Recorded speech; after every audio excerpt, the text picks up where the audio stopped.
정신적 지도받기 위해서 어떤 사람이 자기의 스승을 찾아갔습니다. 그때 스승은 뭘 찾으러 왔느냐라고 말할 때 그 찾아간 제자는 삶입니다. 이렇게 대답했습니다. 그때 스승은 당신이 살려면 말이 죽어야 된다. 이렇게 표현했습니다. 무슨 뜻인지 몰랐습니다. 그래서 고민 끝에 스승에게 다시 여쭤봅니다. 그러자 스승이 그렇게 말했다고 합니다. 당신이 인생의 길을 잃고 의지할 것 없이 된 것은 당신이 말 속에 살기 때문이다. 당신에게 필요한 것은 내용인데 당신은 말로 만족한다. 차림표가 배를 부르게 해주지 못하는 것. 음식점에 차림표가 메뉴판이 있는데 그 메뉴가 배를 부르게 해주지 못하는 것. 정해진 도식의 문구가 당신의 갈증을 풀어주지 못하는 것이다 라고 말했다고 합니다. 오늘 살아가는 대부분의 신앙인들이 마치 그 사람처럼 메뉴판만 읽고서 차림표만 보고서 마치 음식을 맛보는 것처럼 착각하고 살아가는 것 같습니다. 성경이라고 하는 것은 예수님의 증거입니다. 예수 만나고 또 그 예수 따르고 해야 될 그런 우리들입니다. 그런데 성경을 마치 차림표 정도로 생각해서 그냥 지식으로만 담아두고 그렇다 그러니 그런가 보다이지 그것을 맛보아하려고 하지 않는 경향이 많더라는 것입니다.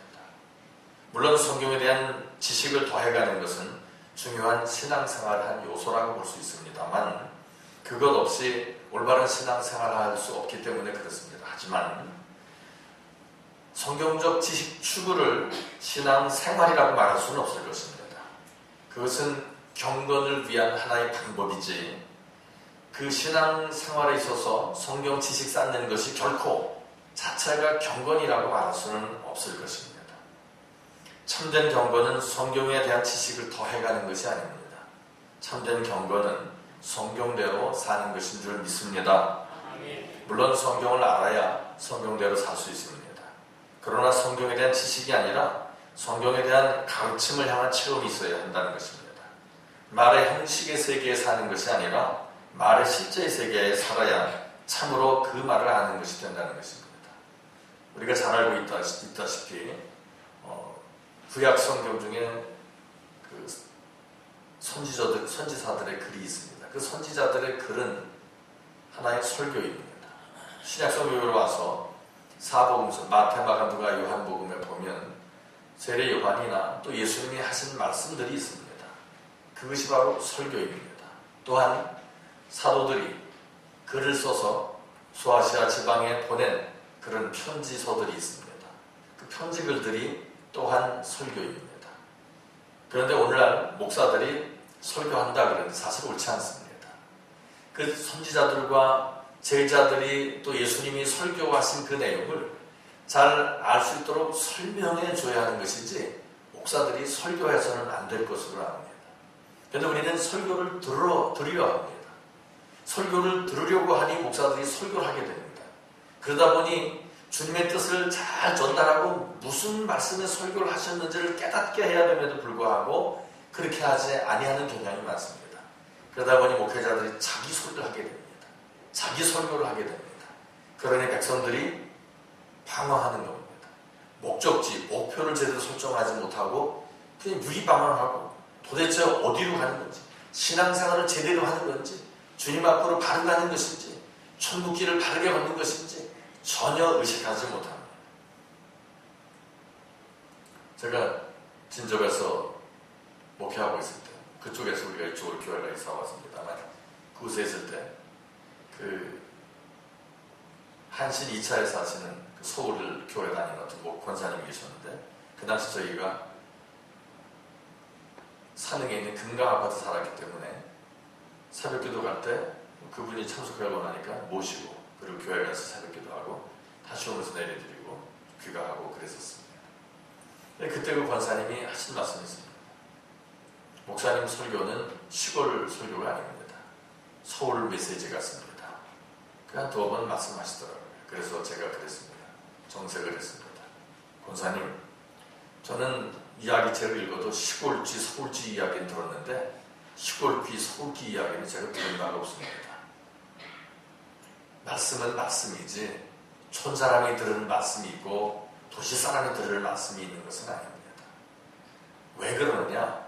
언어를 복잡하고 어렵게 하면 지식인이 들을 것 같지만 성경은 그렇지 않습니다. 단순한 글로 기록되어 있습니다. 그러니까 구약이나 신약이나 글만 깨우치면 알아들을 수 있는 그런 언어들인데 번역할 때 어려운 말을 썼고 설교할 때 어려운 말을 씁니다. 제가 이제 교회를 비울 때 사모님이 설교하거나 장로님이 설교하면 은혜가 된답니다. 이건 우리 교우들 하는 얘기니까. 그래서 뭐가 그렇게 은혜스러운 얘기야? 하여튼 목사님보다 뭘 낫습니다. 그래서 그게 다행이라고 그랬어요. 왜 그런가 생각하니까 알아들을 수 있는 용어를 사용하시는가 봅니다. 저는 가끔 어려운 말을 쓰니까 또 말을 꼬아서 하니까 이게 무슨 말인지 이해가 잘 안 될 때가 있는 것으로 생각이 듭니다. 참된 경건은 성경에 대한 지식을 쌓아가는 것이 아니라 성경대로 사는 것입니다. 성경대로 사는 것은 들려지고 깨달아지는 그것이 작든 크든 그대로 살아가면 되는 것입니다. 많이 몰라도 괜찮습니다. 신구약 성경을 달달 외운다고 천국 높은 곳에 가는 게 아닙니다. 얼마나 말씀을 순종했느냐, 아는 바 말씀을 얼마나 지켜나가느냐가 중요한 것입니다. 그래서 신앙생활을 이렇게 정의할 수 있을 것 같습니다. 하나님의 것을 자기 것화해서 그것으로 하나님의 것으로 이루어가는 생의 과정을 신앙생활이다 이렇게 말하겠습니다. 또 이 신앙생활이라고 하는 말을 글자 그대로 본다면 신을 앙망하는 생활이 신앙생활입니다. 신을 앙망하는 생활이란 이 땅에 오신 예수님이 신이시니까 그분이 걸으신 발자국을 따라 한 걸음 한 걸음 같이 믿고 나가는 것이 바로 주님 따라가는 길이고 그것이 바로 신앙생활이 되는 줄을 믿습니다. 그래서 주님 말씀하시기를 아무든지 나를 따라오려거든 그랬습니다. 우리는 주님을 따라가는 사람들입니다. 그런데 문제는 뭐냐면 주님이 하신 말씀을 순종하지 않으려 합니다. 주님 뒤를 따르는 것은 분명합니다. 자기를 부인하고 제 십자가를 치고 따라야 한다고 그러셨는데 자기 부인할 줄 모릅니다. 자기 십자가 칠 줄 모릅니다. 그러니 말로는 입술로는 주님을 따라가는데 우리의 몸은 그대로 있더라는 것입니다. 저도 목사지만 새벽 기도할 때 어떤 때는 피곤해가지고 마음은 일어난 것 같은데 몸이 그대로 있는 때가 있습니다. 그래서 지각할 때도 혹간 있습니다. 피곤하니 그렇습니다. 근데 마음은 벌써 일어나서 가 있는 것 같습니다. 그런데 깜짝 놀라서 떠보면 침실입니다. 이제 그런 문제가 있곤 합니다. 우리는 정신 차려야 할 줄로 믿습니다. 보통 신앙생활을 또 다른 말로는 성화라고 말합니다. 성화, 거룩하게 되어져가는 과정이라고 하는 말입니다. 바울 사도는 그것을 오늘 본문을 통해서 하나님의 모든 충만으로 우리 자신을 충만하게 하는 것이다 라고 표현하고 있습니다. 그러니까 성숙한 신앙은 온전히 하나님을 닮는 것입니다. 하나님의 온갖 충만한 것으로 우리 자신이 충만하게 의식화되는 것입니다. 그래서 사도 바울은 이것을 가르쳐서 내가 사는 것이 아니고 내 안에 그리스도께서 사시는 것이다 이렇게 표현하고 있습니다. 바로 이것이 우리의 목표가 되고 그리고 우리들이 힘써야 할 신앙 자세인 줄을 믿습니다. 유대교나 기독교의 일반적인 기도 자세는 서서 하는 것입니다. 우리는 찬송할 때는 서서 하다가 이제 대표기도 합니다. 그러면 다 자리에 앉는데 물론 뭐 그렇게 정해놨으니까 그렇습니다만 이스라엘에서는 기도도 서서 했습니다. 우리가 그 사랑의 동산이라는 곳에 은혜 받으러 가면 다른 건 몰라도 찬양하거나 찬송할 때는 다 자리에서 일어나서 합니다.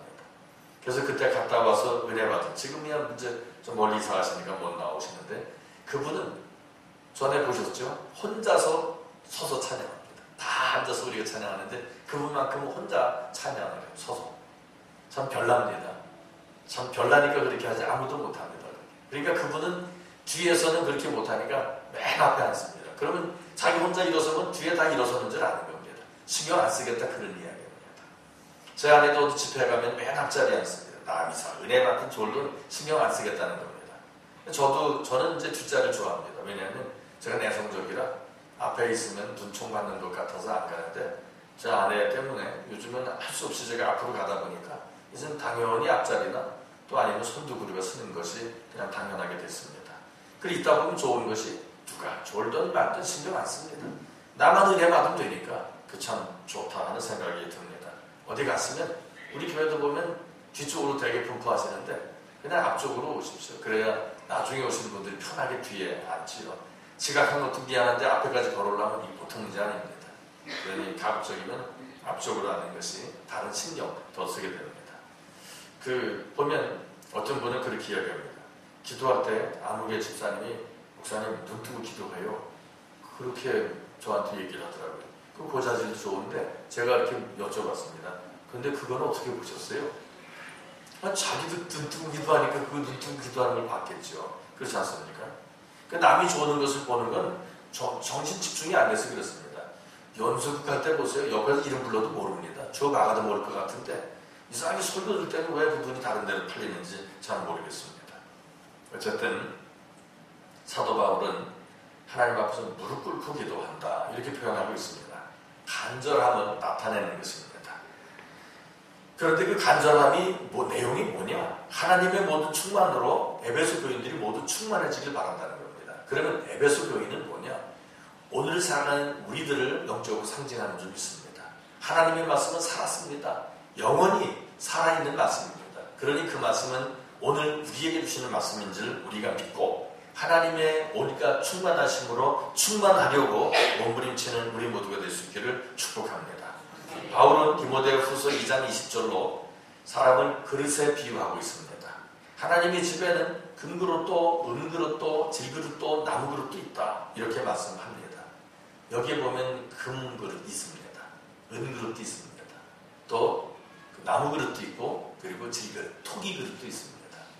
저는 어떤 그릇일까? 목사니까 금그릇 되겠네요. 그렇지 않습니다.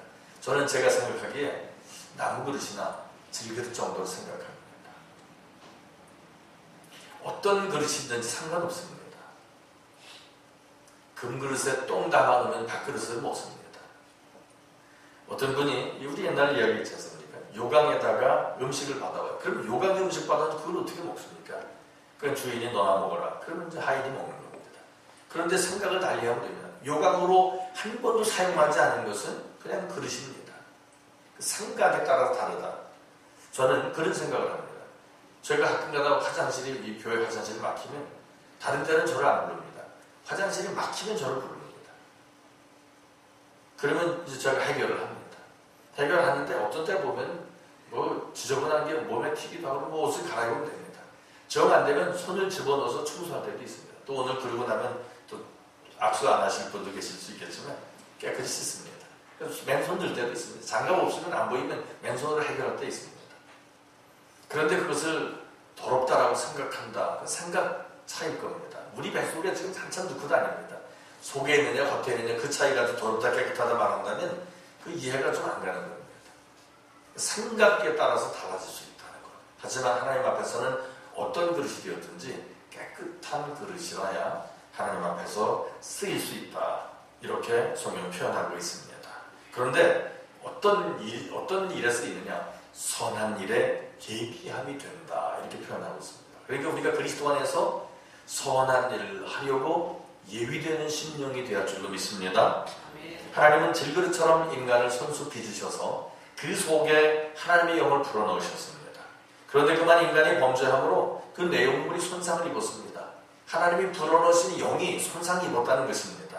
그래서 하늘로부터 그만 땅에 떨어지고 말았습니다. 바울은 상실해버린 바를 다시 회복시켜 주십사고 하나님 앞에 기도하는 내용이 바로 오늘 본문입니다. 하나님의 모든 충만하신 것으로 너희에게 충만하게 하시기를 구하노라. 하나님의 온갖 충만한 것들로 우리 자신을 채우는 이것이 바로 신앙생활입니다. 우리는 이것을 위해서 말씀을 취하고 기도를 올리고 찬양을 드리고 나눔을 실천하는 것입니다. 그러니까 찬양을 드리고 설교 듣고 또 그 말씀을 듣고 기도 올리고 하는 것이 신앙생활이 아니라 이런 것들은 바로 신앙생활을 위해서 우리가 필요로 하는 것들이다. 그런 이야기입니다. 만일 하나님의 모든 충만한 것들로 우리 자신을 채우지 못한다면 우리는 여전히 그 무미건조한 삶을 살아갈 수밖에 없습니다. 다시 말하면 예배당에 와서 예배를 드리면 좋은데 집에 갈 때 공허하다. 그 심령은 언제나 공허한 겁니다. 예배당에 와서 속고 가는 거죠. 가모니설에 속고 넘어가는 겁니다. 그런데 성경은 그렇게 말하지 않습니다. 언제, 어디서, 어느 때고 우리는 은혜 속에 살아야 합니다. 사람이 많이 모이는 교회는 은혜 충만하고 사람이 조금 모이는 개척교회는 은혜가 안 되고 그것은 그 사람에게 문제가 있는 겁니다. 요즘에 보면 그 동양에서 가장 크다고 일컫던 그런 세계에서 가장 컸던 교회 목회자가 이 형량을 언도받고 부끄럽지만 집행유예로 이렇게 노연한 것을 우리는 최근에 보고 있습니다. 하나님이 함께 하셨다고 볼 수 있겠습니까? 저는 하나님을 함께 하시려고 하는데 5살 먹은 어린애처럼 하나님의 손길을 거부한 결과가 아닌가 그런 생각을 해볼 수밖에 없습니다. 신앙생활을 오래 한 연조를 가지고 있다고 해서 신앙이 좋다고 착각하지 않게 되길 바랍니다. 지금 은혜 속에 있지 않다면 우리는 은혜 밖에 있는 사람입니다. 늘 우리가 정신 차려 있지 않으면 연조, 직분 필요 없습니다. 저는 제가 저에게 믿음 없다고 고백했던 많은 목사들을 알고 있습니다. 믿음 없다고 고백합니다. 교인은 점점 늘어나는데 정작 나는 믿음이 없으니 어떻게 좋겠습니까? 라고 그런 고뇌 섞인 그런 탄식하는 목사들을 의외로 많이 봤습니다. 우리의 외적인 모습이 신앙이 아닙니다. 우리는 속사람으로 우리의 그 심령이 채워져야 할 것입니다. 그런데 그 속사람을 도대체 뭘로 채우는가? 그것은 바로 은혜로 채워진다고 하는 것입니다. 그러니까 그 은혜는 뭐냐? 하나님의 모든 충만한 것들입니다. 단지 그것은 어떤 은사만 뜻하는 것이 아닙니다. 하나님의 고귀한 성품입니다. 그런데 그 성품 중에 가장 유일한 것이 뭐냐면 사랑이라고 하는 것입니다. 그런데 이 사랑은 믿음을 통해서만 주어진다는 것을 기억해야 할 것입니다. 처음이라고 하는 것은 안다고 하는, 우리가 보통 안다고 하는 것이 성경적으로 볼 때는 체험입니다. 그 체험이 뭐냐? 그냥 안녕하세요 하고 인사하는 것과 손으로 잡고서 인사하는 것과, 손으로 잡으면 뭐가 느껴지죠? 피부가 고우냐 아니면 뻣뻣하냐. 물론 제 손은 같습니다만 그런 것도 느끼고 또한 체온도 느낍니다. 그렇게 우리가 경험되어진 것을 안다 이렇게 표현합니다. 그러니까 성경적으로 아담이 하와를 알았다 그 말은 결혼해서 잠자리를 함으로 해서 알았다 그런 것이기 때문에 우리가 보통 안다 그 말은 경험적 사건을 말합니다. 그러니까 우리가 주님을 안다 그 말은 주님과 주님의 살아계신 우리가 경험할 때 그 주님을 안다 하는 것입니다. 근데 주님은 우리를 안다 하실 때는 우리의 삶은 너무나 속속들이 아시는 거예요. 주님을 안다 하기 전에 과연 내가 주님과 동행하고 있는가? 그런 것을 우리가 스스로 자각해야 할 것입니다. 우리는 우리 스스로에게 하나님의 은혜를 많이 지각하고 있는가라고 물어볼 수 있어야 합니다. 언젠가 예수께서 바리새인 시몬의 집에 있을 때 한 창녀가 옥합을 깨뜨려서 귀한 향유를 부어드렸습니다. 그때 주님은 이런 말씀하셨습니다. 많이 사랑받는 자가 많이 사랑하느니라. 주님에 대한 주님의 사랑에 대한 체험이 작은 많은 자가 주님 많이 사랑하게 되고 그 체험이 적은 자가 주님을 적게 사랑하게 된다는 겁니다. 그러니까 신앙은 아는 만큼 깊어집니다. 아는 만큼 이해가 분명해집니다. 아는 만큼 관계가 가까워질 수밖에 없습니다. 그래서 우리는 부부지간에 상대방만을 알아가시기 바랍니다. 딴 여자 알 것도 없고 딴 남자 알 것도 없습니다. 딴 여자 알고 딴 남자 안다는 것은 하늘나라하고는 점점 거리가 멀어지는 것입니다. 혹시 그런 일들이 자기에게 있다면 이제 모두 툴툴 털고 주님 앞으로 회심할 수 있기를 축복합니다. 오늘 우리가 예배 전에 드린 찬송이죠. 세상 등지고 십자가 보내. 그런데 그런 행동은 자기 아내나 자기 남편 외에 다른 이성을 알아가는 것은 십자가 등지고 세상 바라보는 것입니다. 그것은 곧 사망이고 멸망이고 저주입니다. 주님만 알아갈 수 있기를 축복합니다. 깨달음은 체험입니다. 맛보아 안다는 것입니다.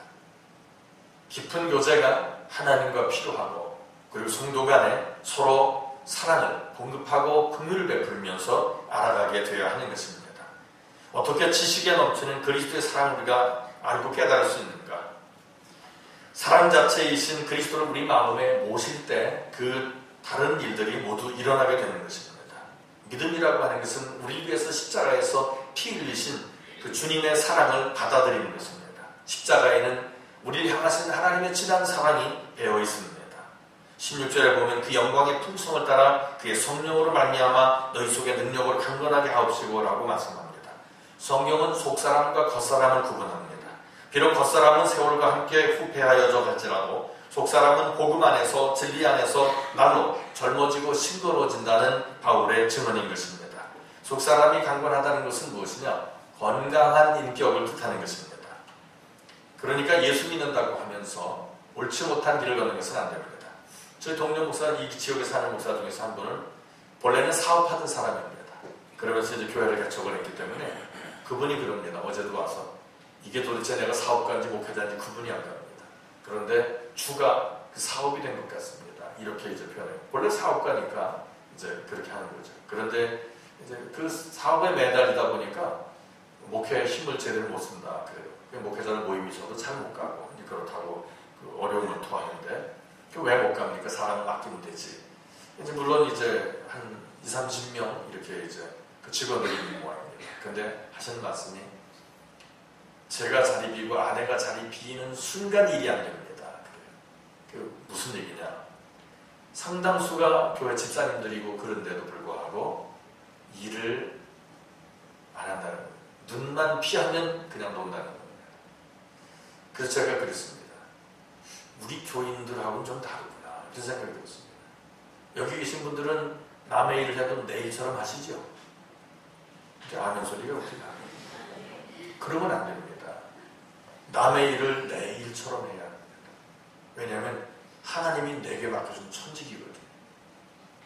그것이 남의 일이라고 해서 나는 봉급쟁이라고 해서 알바생이라고 해서 눈총을 의식하지 않는 하나님의 눈총을 의식하지 않는다면 주님이 그 사람을 더 이상 쓰실 데가 없으십니다. 내일처럼 해야 합니다.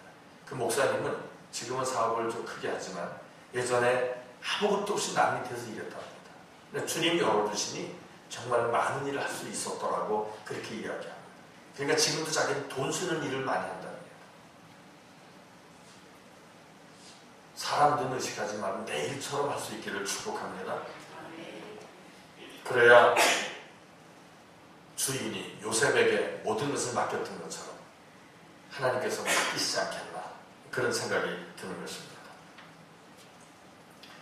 칼 융이라고 하는 분은 존재에 대해서 개별화된 의식을 가진 사람이 건강하다고 그랬습니다. 이 존재의 개별성인데 무슨 말이냐면 남을 의식하지 않는다는 거예요. 요즘같이 그런 이상하게 그 이기주의적 개별성 그런 것을 말하는 게 아니라 남의 눈치 살피지 않는다 그런 얘기입니다. 남이 좋은 옷을 입었건 남이 못한 옷을 입었건 좋은 차를 타고 다니든 좋은 집에 살든 전혀 상관없이 자기만의 개성을 가지고 사는 것을 뜻하는 것일 겁니다. 물론 저에게도 옷을 사주시고 싶어하는 분들이 많이 있습니다만 저는 그런 거 별로 좋아하지 않습니다. 왜냐하면 새 옷을 입으면 내가 늘 입던 옷과는 좀 다릅니다. 불편합니다. 그리고 그 사주려고 하는 분들 눈치 보여서 좀 그렇습니다. 생활 어려운데 그냥 잘 사시면 될 거라고 생각이 듭니다. 저는 제가 입고 있는 옷도 한 20년 정도 된 것 같습니다. 그리고 또 다른 옷, 약간 살색 옷을 입고 다니면 그것은 한 25년, 30년 될 것 거니 그렇게 생각하시면 됩니다. 안 불편합니다. 워낙 오래 입으니까 편합니다.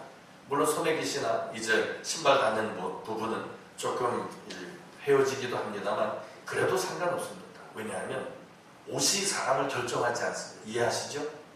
우리가 좋은 음식을 아침에 먹었다고 그것이 그 사람을 결정하지 않습니다. 그 내면에 소화될 것들로 가득 찰 뿐입니다. 그러니까 우리가 이 세상에 살아가면서 그런 것으로 남의 눈을 의식해서는 곤란합니다. 우리는 좀 더 주님의 백성답게 살아가야 합니다. 어제도 그 목사님이 좋은 차 타고 다니지 사업하니까 그 저를 보고 목사님 이제 그 좋은 차 타고 다니시죠 그래요. 좋은 차로 좋을 겁니다. 근데 저는 생각할 때 자동차는 운송수단일 뿐이지 저는 별 생각 같지 않습니다. 이제 그렇게 말씀드렸습니다. 그래도 좋은 게 좋은 건데 그래요. 물론 좋은 게 좋은 건지 모르지는 않습니다. 자동차 속에서 살림한다면 좋은 게 있어야 되겠죠. 그러나 잠깐 움직이는 것뿐입니다. 그런 생각을 우리가 가지고 살아가야 하는 것입니다. 옷도 이 속에서 늘 있는 게 아닙니다. 필요할 때 입고 그리고 필요 없을 때는 벗어나는 것입니다. 정작 중요한 것은 우리의 삶이 아니겠나. 이 세상에서 우리가 살아갑니다. 그런데 우리는 하늘을 사는 줄 믿습니다. 그래서 세상적인 것 때문에 너무 마음 뺏기지 않게 되길 바랍니다. 남보다 못한 거 입었다고 슬퍼하지 마시기 바랍니다. 남보다 좀 못한 차 타고 다닌다고 괴로워하지 마시기 바랍니다. 남보다 못한 집에 산다고 눈치 볼 게 없습니다. 그 무슨 상관이 있겠습니까? 이렇게 다른 사람과 비교하는 사람은 왜 그러냐? 이유가 있습니다. 영적으로 건강하지 못해서 그렇습니다. 영적으로 건강한 사람은 전혀 남과 비교하지 않습니다. 그냥 자기에게 주어진 삶을 충실하게 사는 것입니다. 5달란트 받았으면 어떻고 2달란트 받았으면 어떻고 1달란트 받았으면 어떻습니까? 1달란트 받아서 1달란트만 남기면 되는데 5달란트 받아서 5달란트 남기는 그런 사람들 자꾸 쳐다볼 건 없습니다. 돈이 많으십니까? 그러면 주님 앞에 가서 세임할 것이 많습니다. 재능이 많습니까? 주님 앞에 가서 세임할 것이 많습니다. 시간이 많이 주어졌나요? 주님 앞에 가서 세임할 시간이 많을 것입니다. 그것을 두려워해야죠. 많이 누리는 것을 그것을 가지고 이야기할 게 아닙니다. 돈이 많다고 한 번에 5끼 먹습니까? 옷을 10번씩 껴입습니까? 그렇지 못합니다. 자동차 동시에 10대씩 타고 다닙니까? 안 되는 겁니다. 쓸데없는 욕심입니다. 우리 주님 말씀하시기를 가진 바를 족하니 여기라 라고 말씀하셨습니다. 어느 것이 됐든지 내가 만족하면 그것으로 그만인 것입니다. 그런데 자꾸 다른 사람과 비교해서 비굴의 노예가 되고 자기 정체성을 잃어버린 사람들이 있습니다. 이런 사람들이 정말 불쌍한 사람들입니다. 집이 몇 평이야? 50평. 어휴 좋겠다. 행복하겠다. 그렇게 말하는 사람이 병든 사람입니다.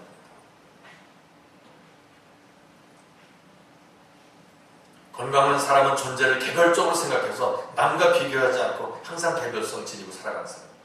저는 가끔 말하면 우리 집 거울은 다 미쳤나 봐 제가 그래요. 농담이긴 하죠. 왜냐하면 우리 식구들은 제가 봐도 객관적으로 본다면 미남들 없어요. 그런데 자기들 우리 식구들이 이상하게 거울 보면서 자기 스스로 탄복합니다. 그러면은 나 같은 미남, 나 같은 미인 없다고. 그러면 저는 그러죠.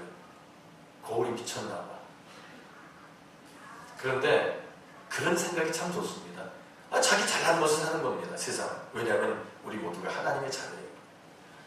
주님은 우리를 개성 있게 지으셨습니다. 다 또 가라스단 젓가락 같지 않습니다. 다 저마다 다릅니다. 개성이 있는 것입니다. 여기는 자부심을 가지시기 바랍니다. 얼굴 모습 한꺼풀만 벗겨내면 흉측합니다. 쳐다보고 싶지 않습니다. 그거 가지고 자랑할 게 없습니다. 이지선인가 하는 학생이 있죠. 학생 때 그만 자동차 타고 오빠하고 사고가 나는데 빨리 빠져나오지 못해서 얼굴과 온몸이 엉망이 되는 학생 아시죠? 청년. 그런데 그가 예수님의 큰 사랑을 알고 지금 간증하러 다닙니다. 그 뭔가 처음에는 굉장히 불만했답니다. 그런데 지금은 행복하다고 표현합니다. 못생겼다는 말을 쓰지 마시고 개성이 남다른 겁니다. 요즘엔 개성시대 아니겠습니까? 그러니까 거기에 대한 자부심을 가지시고 하지만 이제 저도 좀 생각할 게 있습니다. 그제 후배 목사님이 왔습니다. 와서 같이 식사하러 가자고 그러니까 식사를 하러 가는데 그 이야기를 하더라고요. 자기는 하루에 한 끼만 먹는답니다. 그래서 제가 보니까 다시네요. 어떻게 한 끼를 먹냐. 그러니까 점심 때 하도 식사하러 가자고 하는 그런 선배 목사나 후배들이 있기 때문에 자기는 점심만 먹고 아침 저녁은 안 먹습니다. 이렇게 이야기를 해요. 그래 생활하기 괜찮냐 하니까 익숙해지니까 괜찮습니다. 근데 제가 보니까 피부 좋고 그리고 날씬하고 그래서 나도 좀 그렇게 했으면 좋겠다. 그러면 이게 좀 이렇게 나도 비만인데 좀 빠지지 않겠나 이런 생각을 합니다. 그랬더니 목사님이 그래요. 하루 한 끼씩 먹고 생활하니까 사는데 전혀 문제 없고 힘든 일 해도 지치는 걸 그런 건 모르겠더랍니다. 그리고 무엇보다 좋은 게 무릎이 아파지지 않더라고요. 무릎이 아파서 어쩌는데 무릎이 아무 문제가 없고 몸이 굉장히 가벼워집니다. 그렇죠. 소화시킬 거 잔뜩 넣고 다니는 것보다 비어갈 다니니 얼마나 가볍겠습니까? 겨울 지나고 나서 자동차에 붙어있는 눈, 진흙 이런 것들 다 떨궈내면 자동차가 더 가벼워질 수 있듯이 우리 몸도 그래야 되는 게 아닌가 그런 생각을 해봅니다. 그래서 저도 오늘 아침도 그냥 지나갔습니다. 내일 아침도 지나갈 겁니다. 그러면 좀 한가지고 좋긴 한데 점심 때 또 아침까지 참으려고 이제 그게 문제가 될 것입니다. 우리가 이렇게 식사만 덜해도 몸이 가벼워지는데 우리의 심령이 욕심을 버린다면 우리의 심령이 얼마나 가벼워지겠나 그런 생각을 해봅니다. 휴거 그 들림받는 거 얘기하는데 그 우리 마음속에 욕심이 가득하면 그 어떻게 들림받겠습니까? 욕심들을 털어볼 수 있기를 주의 이름으로 축복합니다. 근데 이것이 내 마음대로 안 되더라는 겁니다. 동의하시죠? 그 내 마음대로 안 됩니다. 그래서 성경을 보니까 영광의 품성을 따라 성령으로 말미암아라고 말씀합니다. 그러니까 성령으로 말미암지 않고는 거듭나지는 것이 내 마음대로 아니 되더라 그런 말입니다. 우리의 영혼이 우리의 영혼의 건강이 땅에 있지 않음을 믿게 되시길 축복합니다. 우리 영혼의 건강은 하늘에 있습니다. 하늘에 하나님의 영광을 볼 때 우리의 영혼이 건강해지는 것입니다. 지극히 높은 곳에 하나님의 영광을 보는 자만이 그 심령의 평강을 누리고 강건함의 은총을 누리는 것입니다. 스데반이 복음을 전하다가 돌에 맞아 죽으면서도 하늘에 주님의 은총을 주님의 영광을 바라보면서 그는 자기를 죽이는 원수들을 향해서 그렇게 표현합니다. 아버지 저들의 죄를 저들에게 돌리지 마옵소서. 저들은 자기가 무슨 짓을 하는지 알지 못하고 있습니다. 라고 기도하는 것을 봅니다. 그것이 그의 속사람의 모습입니다. 주님도 역시 그렇게 기도하셨습니다. 속사람이 강건한 자의 전형적인 모습을 우리는 스데반이나 주님에게서 보게 됩니다. 하나님의 영광의 풍성함을 깨닫는 순간 우리 영이 소생함을 덧입게 되는 것입니다. 나를 통해 이루시는 하나님의 큰 영광을 바라볼 때 우리의 병든 영혼이 고침받게 될 것입니다. 성령은 성하게 하는, 거룩하게 하는 그런 영이십니다. 이 거룩이라고 하는 것은 잘라내다는 뜻이 있습니다. 더럽고 추한 것들을 날마다 잘라내면 우리는 강건하게 되는 줄을 믿습니다. 하늘에 대한 확신이 있을 때 그리스도를 영접하게 되고 주님의 사랑의 뿌리를 내리게 될 때 주님의 구체적인 사랑을 알아가게 됩니다. 그리고 하나님의 온갖 충만한 것으로 우리 자신을 채워서 그리스도의 삶을 우리 자신들이 영위해 나갈 때 우리는 올바른 그리스도인이 되어져 가는 것입니다. 바울 사도는 하나님의 모든 충만으로 우리 자신을 채워가기를 기도하고 있습니다. 글레멘톤이라는 사람은 우리가 변화를 받아야 되는데 마음이 바뀔 때 가능하다 이렇게 표현했습니다. 왜냐하면 마음이 바뀌면 행동이 바뀌게 되고 행동이 바뀌게 되면 습관도 바뀌고 습관이 바뀌면 인격이 바뀌고 인격이 바뀌게 되면 우리의 운명이 바뀐다 이렇게 표현했습니다. 사도 바울은 로마서 9장 23절을 통해서 하나님의 영광을 받도록 미리 준비하신 긍휼의 그릇이 있다라고 표현하고 있는데 바로 우리들인 줄을 우리는 믿습니다. 우리들이 하나님의 영광 받으시도록 미리 준비하신 긍휼의 그릇이라는 것입니다. 이제 이 빈 그릇이 될 때 하나님의 온갖 풍성케 하시는 충만한 것들로 채워주시게 될 것이고 그리할 때 우리는 하나님의 영광을 드러내는 주님의 도구들이 될 것입니다. 그러나 그렇지 않게 될 때 문제가 되는 것입니다. 오늘 우리 시대의 문제는 속사람의 변화였습니다. 속사람이 변화되지 아니하면 이 시대는 희망이 절망이 되는 것입니다. 돈이 문제가 아닙니다. 학식이 문제가 아닙니다. 속사람이 변화되지 아니하면 돈이나 학식이나 이 모든 것들이 악한 도구가 되고 마는 것입니다. 그러나 속사람이 변화될 때 돈이나 지식이나 학식이나 이런 것들은 하나님의 나라를 이 땅에 가져오는데 이익을 감당하는 유익한 도구들이 될 수 있는 것입니다. 지금도 내가 번 돈은 내 것이야. 나는 주님을 위해서고 이웃을 위해서고 전혀 쓸 수 없어. 하늘나라로부터 거부됩니다. 내게 주신 시간, 재능들 이거 다 내 것이야. 주님을 위해서나 이웃을 위해서나 나는 쓸 수 없어. 하늘나라로부터 사실 거절당하고 있는 것입니다. 이제는 생각을 바꿔야 합니다. 가장 중요한 것, 내게 있어 가장 중요한 것이 어디 있는가를 우리는 살펴야 합니다. 우리에게 있어서 가장 중요한 것이 하늘의 길을 축복합니다. 그러지 않으면 우리는 이질성을 하늘로부터 부여받게 될 것입니다. 우리는 하늘에 속한 것들과 동질성을 지녀야 합니다. 예수님을 심령에 모실 수 있기를 바랍니다. 우리 주님 우리를 너무나 사랑하셔서 십자가를 친히 지셨습니다. 이제 오늘 말씀 중에도 보면 이름을 주셨다고 했습니다. 하나님이 주님의 이름도 우리에게 주셨고 또 우리 각자에게 이름을 주셨습니다. 아담에게 이름을 주셨고 그 아담이 세상에 있는 모든 만물의 이름을 붙이기를 원하셨습니다. 그런데 이제 그 이름을 붙인다 그 말은 다스리고 책임질 그런 다스리고 관리할 책임이 있다 그런 이야기가 될 것입니다. 만물의 영장입니다. 사람. 그런데 이 사람이 올바로 되지 아니하면 세상은 바로 될 수 없을 것입니다. 각 가정에 가장들이 있습니다. 그 가장이 올바로 되지 아니하면 그 가정은 소망이 없습니다. 각 가정의 주부가 올바로 건강하게 되지 아니하면 그 가정은 소망이 없습니다. 그러니까 부부는 하나입니다. 가정의 주인으로서 가정을 건강하게 할 책임이 있습니다. 자녀들에게 이름을 부여했을 것입니다. 자녀들에게 이름을 주는 존재답게 건강한 삶을 살아갈 수 있게 되기를 바랍니다. 그렇게 되면 이제 무너진 가정도 회복되게 될 것입니다. 그리고 이 세상도 우리 정신 차린 그리스도를 인해서 아름답게 변하게 될 것입니다. 이제 우리 가운데 역사하시는 성령께서 우리 온갖 구하는 것이나 생각하는 것을 더 넘치도록 능히 하실 우리 하나님께 우리는 기도해야 할 것입니다. 기도하되 우리의 속사람을 위해서 기도할 수 있길 바랍니다. 그리고 영적인 지식을 위해서 기도하고 믿음의 주에 온전케 하시는 이 예수를 깊이 알아가기 위해서 기도할 수 있길 바랍니다. 속사람의 건강을 위해서 기도하고 그래서 생활 속에 범사를 이기게 하시는 하나님의 영광을 돌리기를 힘쓸 수 있게 되길 바랍니다. 교회 안에서와 그리고 그리스도 안에서 영원 무궁토록 충만한 주의 은혜가 이곳에 모인 모든 분들의 심령과 가정 위에 영원토록 함께 하시기를 주의 이름으로 축복합니다. 아멘. 기도합니다. 은혜 중에 저희를 최전으로 인도하시는 주님, 이를 주의 말씀 저희를 상고하면서 주님 앞으로 더 가까이 다가가기를 소원했습니다. 함께 해주시고 주님의 온갖 충만한 것으로 저희들의 심령을 충만케 하시사 주님의 영광을 드러내는 도구로 사용하시다가 후일 오라 하실 때 주님 나라에서 영생 복락 누리는 저희들 되게 하여 주시옵소서. 주 예수님 이름으로 감사하며 기도 올립니다.